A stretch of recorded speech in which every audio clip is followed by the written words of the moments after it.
75 वर्ष होतात संविधानाच्या याला, आणि आपण 3 वर्षापूर्वी भारत स्वतंत्र झालेल्या 15 ऑगस्टचे सुद्धा 75 वर्ष झाला हर घर झेंडा, तसा हर घर संविधानाचे परिपत्रक निघाले, पण संविधान हर घर नाही पोहोचलं, त्याचा मात्र म्हणत होतो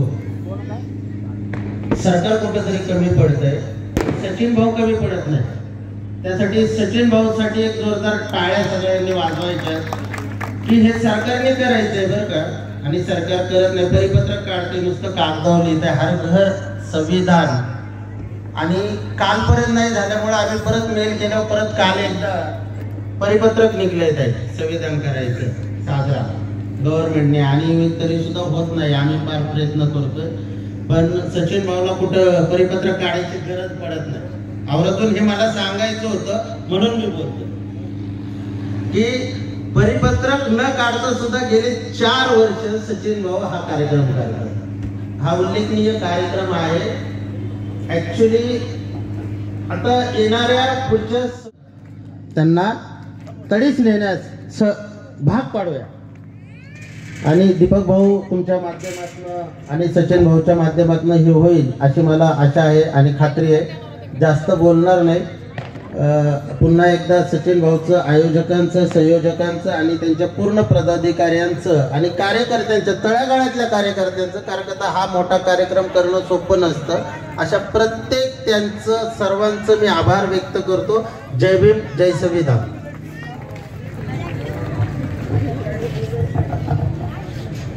आजच्या या संविधान सन्मान दिन सोहळ्याच्या निमित्तानं मनोगत व्यक्त करते म्हणजे पश्चिम महाराष्ट्राचे संपर्क प्रमुख आरपीआयचे मॅनेजर उगे दादा विनंती उगे दादा आपण मनोगत व्यक्त करा. आदरणीय व्यासपीठ आणि समोर उपस्थित असलेल्या समतेच्या बंधू आणि भगिनी कार्य आहे. आज संविधान दिनानिमित्त मला इथं बोलून त्यांनी सन्मानित केलं, त्यासाठी भाऊ तुमचं खूप खूप धन्यवाद. आणि संविधानाने आपल्याला काय दिलं, तर आज मी जे तुमच्या समोर उभी आहे, इतक्या रात्री येऊन तुमच्याशी बोलते, तर तो अधिकार मला संविधानाने दिला, आणि तो माझा अधिकार मला डॉक्टर बाबासाहेब आंबेडकरांच्यामुळे दिला. आणि त्या संविधानाचं आज आपल्याला ज्या पद्धतीने खंडन होताना दिसतंय ते खरंच दुःखदायक आहे. आज इथं कुठं कोणतरी बोलत होतं की संविधान घरघरापर्यंत पोहोचवण्याचं काम काही झालं पाहिजे. तर माननीय आमचे राष्ट्रीय अध्यक्ष दीपक भाऊ निकळजे यांच्या माध्यमातून आम्ही संविधानाच्या मार्गावर कार्य करत आहोत, आणि संविधान घराघरापर्यंत, डॉक्टर बाबासाहेब आंबेडकरांचे विचार घराघरापर्यंत पोहोचवण्याचं काम आम्ही करत आहोत. आणि त्याचं जागृत उदाहरण तुमच्या समोर आहे की सचिन भाऊ खरात हा जो युवा कार्यकर्ता आहे, जो पूर्ण पुणे जिल्ह्यामध्ये एक झंझावात निळं वादळ तो चालवत आहे, आणि त्याच्या बरोबर आम्ही सर्व पक्ष खंबीर उभा आहे. आज इथं जमलेल्या माझ्या माता भगिनी, त्यांनी लाडकी बहीण आपल्याला सगळ्यांना दिसतंय की काय परिणाम केलेला आहे लाडकी बहिणींनी, आणि हा परिणाम आपल्या संविधानावर, येणाऱ्या आपल्या पिढीवर किती भयानक होणार आहे हे येत्या काळामध्ये आपल्याला समजेल. त्यासाठी जो बाबासाहेबांनी आपल्याला जो अधिकार दिला होता, मतदानाचा अधिकार, तो आपण कुठल्याही आमिषाच्या आहारी न जाता तो आपल्या पुढच्या मानणारे. मला इथं शेख सुमन अली सरांचं खरंच व्याख्यान ऐकायचंय, त्यासाठी आज संविधान दिन आहे. कायदा आपण स्वतः हातात नाही घ्यायचे, वेळ खूप कमी आहे, थोडंच बोलते आणि थांबते. जय भीम, नमो बुद्धाय. अष्टांग मार्गाद्वारे शांतीचा संदेश देणारे तथागत गौतम बुद्ध, जगाला प्रेमाचा संदेश देणारे येशू ख्रिस्त, आईच्या चरणी स्वर्ग असल्याचे सांगून शूद्र समजल्या जाणाऱ्या स्त्रीला सर्वोच्च स्थान प्राप्त करून देणारे मोहम्मद पैगंबर सल्लल्लाहु अलैहि वसल्लम, जय रंजले गांजले त्यासी म्हणे जो आपले, तोची साधू ओळखावा देव तेथेची जाणावा, असे सांगून छत्रपती शिवाजी महाराजांना रंजल्या गांजल्याचं स्वराज्य स्थापन करण्याची प्रेरणा देणारे संत तुकाराम महाराज, राष्ट्रमाता राजमाता मासाहेब जिजाऊ, कुळवाडी भूषण मानव प्रतिपालक छत्रपती शिवाजी महाराज, शिक्षणाची प्रेरणा स्वराज्य रक्षक छत्रपती संभाजी महाराज, आरक्षणाचे जनक आणि महाराष्ट्रातल्या मराठी मुस्लिमांना कुराणाचा अर्थ कळावा म्हणून कुराणाचं सर्वात आधी मराठीत भाषांतर करण्यासाठी त्या काळातील 25,000 रुपये म्हणजे आजचे 2500 कोटी रुपये खर्च करणारे राजश्री शाहू महाराज, क्रांतीसूर्य महात्मा फुले, इंग्रजी शिकून या जातीभेद मोडा, जातीवाद्यांना गाडून या असे सांगून घरामध्ये शेणाच्या गौऱ्या टाकणाऱ्या स्त्रीला राष्ट्रपती होण्याचा बहुमान मिळवून देणाऱ्या आमच्या माता सावित्री माता फुले, छत्रपती शिवाजी महाराजांच्या लोकहितवादी स्वराज्याला संविधानिक स्वरूप प्राप्त करून देणारे विश्वरत्न डॉक्टर बाबासाहेब आंबेडकर आणि 16 ऑगस्टला मुंबईला मोर्चा काढून आम्हा भारतीयांना याची जाणीव करून देणारे ये आजादी झूठी है, देश की जनता भूकी है, साहित्यरत्न अण्णाभाऊ साठे आणि 1990 ला भाकीत करणारे यापुढे टाटा बिर्ला चरतील आणि बाकी सारेच उपाशी मरतील वामनदादा कर्डक. ज्या ज्या महामानवांनी मानव जातीच्या कल्याणासाठी आपल्या प्राणाची आहुती दिली, आयुष्यभर संघर्ष केला, त्या सर्व महामानवांना आणि त्यांच्या कार्यांना अभिवादन करून आज रिपब्लिकन पार्टी ऑफ इंडिया आयोजित संविधान दिनानिमित्त संविधान सन्मान या कार्यक्रमात मंचावर उपस्थित आदरणीय प्रियदर्शनीताई निकाळजे, महिला उपाध्यक्ष महाराष्ट्र राज्य, आदरणीय सचिन भाऊ खरात साहेब पुणे जिल्हाध्यक्ष, आदरणीय शशांक भाऊ गायकवाड शहराध्यक्ष. आणि आम्ही किती केली किंमत याची. पूर्ण महाराष्ट्रामध्ये आपण या निवडणुकीचा निकाल पाहिला. 2 दिवसापासून प्रत्येक मतदारसंघातले मला लोक माहिती पाठवत आहे. बहुजन समाजाने बाबासाहेबांच्या विचाराचं मत दिलेले आहेत, मताधिकाराचा वापर केला, आपल्या आवडीच्या उमेदवाराला शिवशाहू फुले आंबेडकरांच्या उमेदवाराला मत दिलं, पण त्यांच्या बूथ मध्ये ते मत त्याची किंमत 0 झाली. आमच्या उमेदवाराला आंबेडकरी समाजाचा उमेदवार उभा आहे, एक कुटुंब आहे, त्याच्यापाशी 30 मतं त्याच्या घरामध्ये आहेत, त्यानं ते आपल्या उमेदवाराला 30 मतं दिली, त्या बूथवर पाण्यात आलं 0 मत आहे. मनसेचा उमेदवार तो म्हणतो माझ्या घरामध्ये 10 मतं आहेत आणि त्या बूथ मध्ये फक्त 2 मतं मला मिळाली. मग माझ्या आईनं नाही दिलं, बाबानं नाही दिलं, भावानं नाही, वहिनीनं नाही, काय माझ्या पत्नीनं नाही, का माझ्या मुलीनं नाही, कोण नाही दिलं. ईव्हीएम वर विश्वास करायचा तर पत्नीवरचा विश्वास उडल, भावावरचा उडल, वहिनीवरचा उडल, आईवरचा उडल, बाबावरचा उडल, मुलावरचा उडल, मुलीवरचा उडल. जर यांच्यावर विश्वास असेल तर मग ईव्हीएम वर विश्वास कसा करायचा. एका मतदान केंद्रावर झालेले पूर्ण मताची संख्या आणि उमेदवारांनी प्राप्त केलेल्या मताची संख्या त्याच्याहून जास्त आहे. ही तफावत आहे. अरे आम्हाला कळलं पाहिजे बाबासाहेबांनी जे मताचा आम्हाला अधिकार दिला ते मत आम्ही दिलेलं आमच्या उमेदवाराला मिळालं की नाही मिळालं हे जाणून घेण्याचा आपल्याला अधिकार आहे. आर्टिकल 19 आणि 21 मध्ये हे त्याला उल्लेख केलेला आहे. न्यायालयाचे सुद्धा निर्देश आहेत की सत्य जाणून घेणं हे आर्टिकल 21 नुसार हे आपला फंडामेंटल राईट आहे. 1975चा आणि 1981चा सर्वोच्च न्यायालयाच्या निकालामध्ये त्यांनी हे नमूद केलेलं आहे की विचार आणि अभिव्यक्ती स्वातंत्र्याच्या अधीन सत्य जाणून घेणं हे त्याचा अविभाज्य घटक आहे. मला सांगा, तुम्ही दिलेलं मत तुमच्या उमेदवाराला मिळालं की नाही मिळालं हे तुम्हाला कळलं पाहिजे. जर आम्हाला कळणारच नाही, करोडामध्ये आमची संख्या आहे, आमच्या मताची किंमत जर 0 होत असेल तर मग बाबासाहेबांनी सांगितलेलं की संविधान लागू करणारे हा संसदेमध्ये, कायदे मंडळामध्ये, विधानसभेमध्ये कसे जाणार. जेव्हा निवडणूक आयोगाला सांगण्यात येते की आमच्या बूथवर आम्ही आमच्या उमेदवाराला मतदान केलं, मतं दिली, त्याच्यानंतर 0 दाखवतायत, आमची मतं कुठे गेली ते उत्तर देत नाहीये, सांगत नाहीये. कोणाकडे जायचं, न्यायालयात जायचं, कोणी उत्तर द्यायला तयार नाही. आता या मताच्या अधिकाराचं संरक्षण कसं करणार. आणि मताच्या अधिकाराची किंमत जर 0 झाली तर मग या निवडणूक प्रक्रियेला काय अर्थ आहे. हे आपले पक्ष काय कामाचे, काही होणार नाही आहे. अरे मी या सरकारला आणि या व्यवस्थेला सांगतो, जर तुम्हाला पारदर्शक निवडणुका घ्यायच्या नसतील, मुक्त निवडणुका घ्यायच्या नसतील, संविधानामध्ये निवडणूक आयोगाची ही कर्तव्य आहे, जबाबदारी आहे मुक्त आणि पारदर्शक निवडणुका पार पाडणं. एखादा नागरिक म्हणत असेल की मी दिलेलं मत माझ्या आवडीच्या उमेदवाराला गेलं की नाही गेलं हे जाणून घ्यायचा त्याला संविधानिक अधिकार आहे. प्रस्ताविकेमध्ये आम्ही सांगितलेलं आहे, आम्ही भारताचे लोक, भारताचे एक सार्वभौमत्व, समाजवादी, धर्मनिरपेक्ष, लोकशाही, गणराज्य घडवण्याचा आणि त्याच्या सर्व नागरिकास सामाजिक, आर्थिक, राजनैतिक न्याय, विचार अभिव्यक्ती स्वातंत्र्य, श्रद्धा उपासनेवर आचरण करण्याचं स्वातंत्र्य, संधीची आणि दर्जाची समानता, संधी. अहो सार्वभौमत्व कशाला म्हणतात?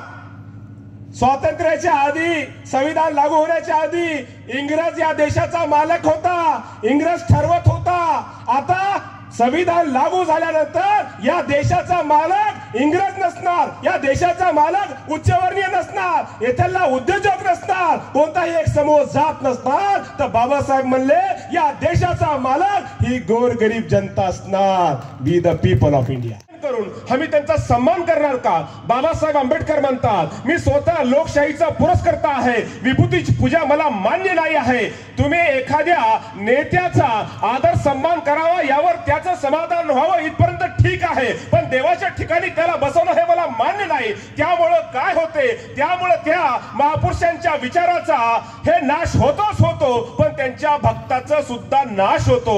हे बाबासाहेब आंबेडकर म्हणायचे. तर बाबासाहेबांचं म्हणणं हे होतं की माझ्या विचाराचे वारस व्हा, माझं अधुरं उरलेलं काम कार्य तुम्ही पुढे घेऊन गेलं पाहिजे. मी तुम्हाला उदाहरण देतो. बाबासाहेब आंबेडकरांनी आम्हाला संविधान दिलं. काय आहे संविधानामध्ये? काय दिलं तुम्हाला? इथं बसलेल्या माझ्या माता, माझ्या भगिनी कष्टकरी आहेत, सांगा तुम्हाला काय मिळालं त्याच्यातून? अरे बाबासाहेबांना दिलं, पण तुम्हाला काय मिळालं? मला बोलण्याचा अधिकार मिळाला, परंतु तुम्हाला ऐकण्याचा अधिकार मिळाला, पण त्यामध्ये तुम्हाला दैनंदिन जीवनामध्ये स्वतःचं कल्याण करण्याचा जो अधिकार मिळाला, तो अधिकार तुम्हाला मिळाला का? नाही मिळाला. त्याचं कारण सांगतो मी. बघा, आपल्याला आजार झाला, आजार झाल्यावर आपण डॉक्टरकडे जातो, डॉक्टरला सांगतो की माझ्या पोटात दुखतंय. डॉक्टर तुम्हाला म्हणते हे पॅरासिटामॉलची गोळी आहे, हे तुम्हाला सकाळ दुपार संध्याकाळ खायची आहे. आणि आम्ही ती गोळी आणली, प्रिस्क्रिप्शन घेतलं, डॉक्टरची चिठ्ठी घेऊन म्हटलं की डॉक्टरकडे गेलो होतो, डॉक्टरांनी मला सांगितलं सकाळी गोळी घे, दुपारी गोळी घे, सायंकाळी गोळी घे, सकाळी गोळी घे, दुपारी गोळी घे, सायंकाळी गोळी घे. 3 दिवस हवे याचा उच्चार केला, स्मरण केलं, गोळी काही खाल्ली नाही, ताप आमचा कमी होत नाही, पोटाचं दुखणं कमी होत नाही. का? आम्हाला डॉक्टरने सांगितलं होतं तुम्हाला याच्यावर आचरण करायचं आहे, फक्त डॉक्टरने दिलेलं प्रिस्क्रिप्शन वाचायचं नाही. तसं बाबासाहेब आंबेडकरांनी संविधान देताना संविधान सभेमध्ये सांगितलं संविधान कितीही चांगला असला तरी तो कुचकामी ठरेल जर त्याला अंमलात आणणारे हात योग्य नसतील. आणि संविधान कितीही वाईट असलं तो फायदेशीर ठरू शकतो जर त्याला अंमलात आणणारे हात योग्य असतील. मताचा अधिकार मिळाला, काय उपयोग? मताचा अधिकार का दिला बाबासाहेबांना? बाबासाहेब आंबेडकर म्हणतात 29 मार्च 1936 साली ठाणे जिल्ह्यामध्ये पालघर येथे वेडी या गावामध्ये भाषणामध्ये बाबासाहेब म्हणतात हे जो मत आहे विकणं गुन्हा आहे. आणि एवढंच नाही तर मत विकणं हे आत्मघातकी निर्णय आहे. बाबासाहेब आंबेडकर म्हणतात हे मताचा अधिकार मी तुम्हाला जे मिळवून दिलेला आहे हे तुमच्या कल्याणासाठी आहे, तुमचं संरक्षण करणारं आहे. पैसेवाले लोक, नालायक लोक, जे अपात्र लोक आहेत, पैशाच्या जोरावर तुम्हाला आमिष दाखवून तुमचे मत विकत घेतील आणि दारिद्र्यामुळे तुम्हालाही वाटेल की माझं मत विकावं काय की. पण लक्षात ठेवा यांच्या आमिषाला बळी पडू नका. जर यांच्या आमिषाला बळी पडसाल तर स्वतःच्या पायावर धोंडा मारून घेसाल आणि पर्यायाने समाजाच्या पायावर धोंडा मारून घेसाल. आणि त्यामुळं नालायक लोक कायदे मंडळात जातील आणि त्यामुळं देशाचं अपरिमित नुकसान होईल, राष्ट्राची अधोगती होईल. हे बाबासाहेबांना सांगितलं होतं. याच्यावर आचरण केलं का? कमी जी चिल्लर असेल ती काढून तुम्ही म्हणतात हे घे बाबा माझ्याकडून भीक, हे घे दान. आपल्याकडली सर्वात कमी रक्कम आपण दान म्हणून देतो आणि जे मत आम्हाला अधिकार मिळून दिला बाबासाहेबांनी ते का गुगल मॅपवर अपलोड करून दिलं का? अरे पिण्याच्या पाण्यासाठी संघर्ष करावा लागला आपल्याला, मताचा अधिकार कुठून आला?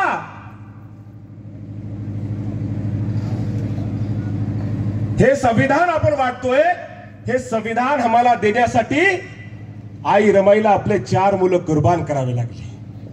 बाबासाहेबांच्या मोठ्या मुलाचं निधन झालं. सहकारी म्हणतात बाबासाहेब अंत्यविधीसाठी कफन आणायचं, कफनला पैसे द्या. बाबासाहेब बघतात रडतात. रमाई म्हणते अरे आमच्याकडे पैसे असले असते तर हा मुलगा दगावला नसता. या समाजाला वाचवायला माझा मुलगा हा दगावलेला आहे, बलिदानी गेलेला आहे. आज जाते जुनं लुगडं फाडते. जुन्या लुगड्यामध्ये बाबासाहेबांच्या मुलाचा अंत्यविधी होतो. आज माझ्या अंगावर सूट आहे, पण बाबासाहेबांच्या मुलाला अंत्यविधीसाठी कपडा भेटला नाही. अशा 4 मुलं माझ्या आई रमाईनं बलिदानी दिले, मताचा अधिकार मिळवून दिला. आणि हे मत 500,000 रुपयाला एक वेळच्या जेवणावर विकून टाकलं.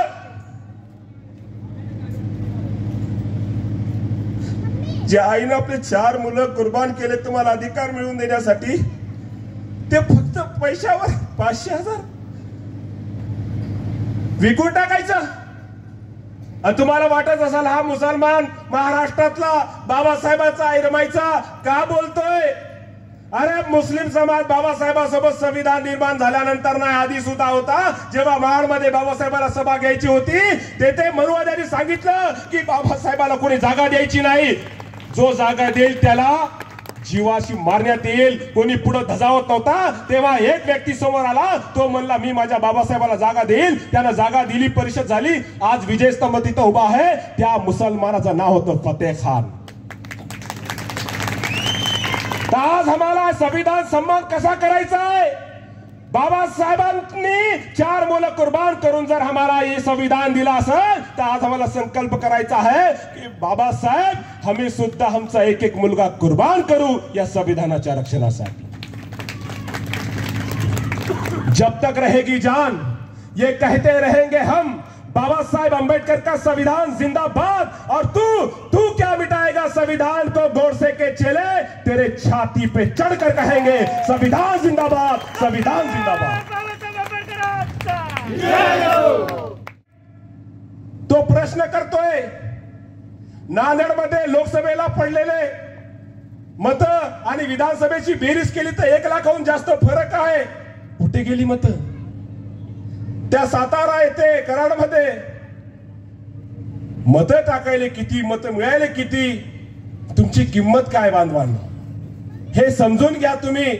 आता उद्या काय होईल? सरळ सरळ निवडणुका बंद करा आणि सांगा या देशाचा किंग अडाणी आहे आणि या देशाचे राजे श्री माननीय अडाणी यांच्या राज आज्ञेनुसार या तालुक्याचा आमदार या तारखेपासून हा राहील, त्या तालुक्याचा आमदार हा राहील, त्या जिल्ह्याचा खासदार हा राहील. अरे निवडणुका कशाला घेतात? राजाची आज्ञेने आणा आणि सांगा जसा व्हाईस रॉय होता तसा या महाराष्ट्राचा मुख्यमंत्री अडाणीच्या आदेशानं हा फडणवीस असल, एकनाथ शिंदे असल, कोणी असल, घेऊ नका निवडणुका, सांगा अडाणीचा निर्णय म्हणून. जर हे जनता विचारत असेल माझं मत कुठे आहे, कोण सांगणार आहे? कधी सांगणार? बांधवांनो हे समजून घ्यायला पाहिजे. तुम्हाला दिलेले अधिकाराच्या संरक्षणासाठी आम्हाला जन आंदोलनाशिवाय पर्याय राहिलेला नाही आहे. हे सगळं स्वाभिमान आपण जे म्हणतोय ते तोपर्यंत आहे जोपर्यंत संविधान आहे. संविधान नाही आपलं अस्तित्व संपलेलं आहे. म्हणून संविधान वाचणार तर हा देश वाचणार, हा बहुजन समाज वाचणार. तर आपल्याला संविधानाच्या लढ्यासाठी एकत्र यावं लागल. जाती जातीमध्ये वाटून चालणार नाही. आता लक्षात ठेवा, बाबासाहेबांनी हा संविधान आम्हाला सहज दिला नव्हता, हे मी तुम्हाला सांगितलेले आहे. पुढे निश्चितच कधीतरी येईल तुमची भेट घेण्यासाठी. फक्त एवढंच सांगतोय, अब हमने ये ठाना है हर हाल में संविधान बचा लेंगे. इज्जत से जिए तो जी लेंगे या जाम शहादत पी लेंगे, या जाम शहादत पी लेंगे.